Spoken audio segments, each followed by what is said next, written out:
اگه تو بدونی کجا جیش رو ف تلفظ کنی، کجا تلفظ نکنی، کجا سی آی رو ش تلفظ کنی. Hi guys, how you doing? I hope you have a really nice day until now. چه خبرها؟ چطورین؟ خوش اومدین به جلسه دوم، قسمت دوم از یادگیری انگلیسی از صفر مطلق. قراره یه سری استثناء یاد بگیریم که حروف الفبا دارن. مثلا سی یه جاهای صدای ک میده، یه جاهای صدای س میده، جی یه جاهای صدای گ میده، یه جاهای صدای ج میده. از کجا بفهمیم؟ چیکار کنیم؟ ببین کلا یه سری قواعد وجود دارن که باز این قواعد و این استثناها یه سری موارد دارن که مثلا 5 تا این قانون رو پیروی میکنه، یه دونش پیروی نمیکنه. متاسفانه اینا باید به خاطر سپرده شه. اما اگر قراره که یه سری قانون بگیم، قانونا رو میگیم که شاید بتونه راهمون و کارمون رو آسان تر کنه. پس بزن بریم. اولیش اینه که C با A O U صدای که میده.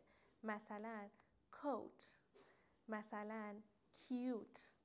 خب ولی با I یا Y یا E معمولا صدای س میده، مثل city. اوکی، پس بدونیم که وقتی A O U داریم معمولا صدای که میشنویم و وقتی I Y و E داریم معمولا صدای س میشنویم. بعدی G بعضی وقتا صدای ج میده، بعضی وقتا صدای گ میده. اما متاسفانه یا خوشبختانه استثناء هم زیاد داره. مثلا اگر بعد از G I بیاد، یه جاهای صدای ج میده، یه جاهای صدای گ میده، مثل girl که بعدش آی اومده، مثل giraffe که بعدش آی اومده. اصلا از قانون پیروی نکرد. اما به طور معمول وقتی A، O و U میاد صدای گ میده، مثل gold، مثل goat. و بقیه موارد صدای ج میده، مثل ginger، مثل giraffe. اما girl که استثناءه. خب حواست باید به این موضوع باشه. حالا یه وقتایی این C با IA، IO، IE یا EA میاد که صدای ش میده. مثل چی؟ مثل ocean، مثل ancient، مثل social. میبینی صدای ش میده. اینجا دیگه صدای س نمیده، صدای که نمیده، صدای ش میده. برای تی هم همینطوریه. تی هم بعضی وقتا صدای ش میده. چه زمانی؟ وقتی که با IO، IE یا IA بیاد. مثلا nationality یا مثل nation. همین تی یه سری جا هم صدای چ میده، مثل future، مثل nature. بعدش یو اومده و صدای چ میده.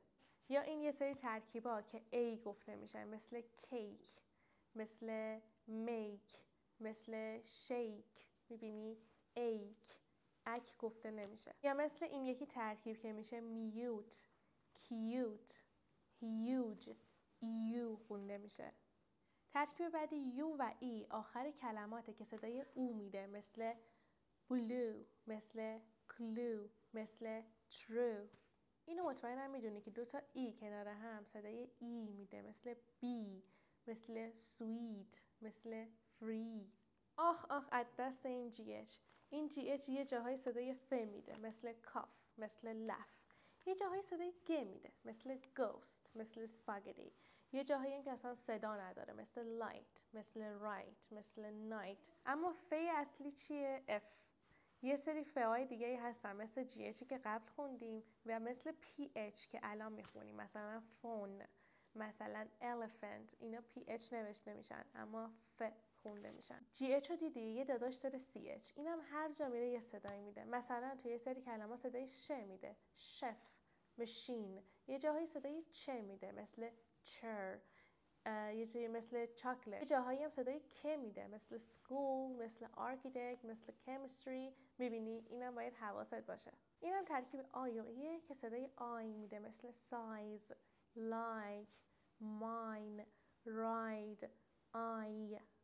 حواست باشه که اینو ای نخونی. ride، size. و صدای شی اصلی SH، ship، shoe، show. میبینی SH صدای ش میده. حتی اگر اسمت شیدا، شمیم، شایانه باید با SH شروع کنی. TH رو که زیاد دیدی، میگن هر جا TH دیدی تلفظ کن. اما میخوام بهت بگم یه موضوعی هست، بعضی وقتا تلفظ میشه، بعضی وقتا میبینی یه جا صدای س میده، یه جا صدای ز. چطوری که مثلا توی think صدای س میده، توی 3 صدای س میده، اما توی کلمه مثل mother صدای ز میده، تو کلمه مثل with صدای ز میده. پس حواست باشه یه جاهایی مثل think صدای ث میشنوی، اما یه جاهایی مثل mother صدای ذ میشنوی. این یکی هم خیلی داستان درست میکنه. EA یه جاهایی صدای ای میده، درستش هم که صدای ای بده، مثل ice cream، مثل read. یه جاهایی صدای ای میده، مثل ear، مثل beard. یه جاهایی هم صدای ای میده، مثل bear، مثل underwear. ترکیب بعدی AI مثل train، مثل rain، مثل nail، مثل tail. ببینی چطوری گفته میشه A. یا ترکیب AY میشه play، tray، say، pay. همشون A. یه جاهایی بهت میگم اینو اینجوری تلفظ کن، یه جاهایی میگم این اصلا نگو، مثلا مثل light چیش که تلفظ نمیشد. ببین این ال تو خیلی از کلمات تلفظ نمیشه، مثلا talk، walk، salmon، have، could، would. اینا هیچ کدوم الشون تلفظ نمیشه، الشون تزئینیه، لطفا تلفظ نکن. یه سری کلمات هستن که صدای ژ میدن اما قانون خاصی ندارن، مثل leisure، measure، Asia، Asian. اینا قانون خاصی ندارن، فقط بدون که صدای ژ میدن. یه سری کلمات هم مثل goat، road، coat با OA نوشته میشن و دیگه او گفته نمیشن، میگن او.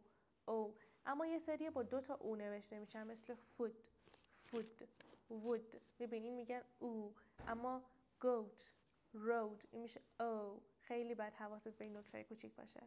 این یکی کلمات lie، tie، die با I نوشته میشن و I گفته میشن، tie، lie، die. یه سری کلمات هم هستن که او گفته میشن، مثل show، pillow. اینا با OW نوشته میشن.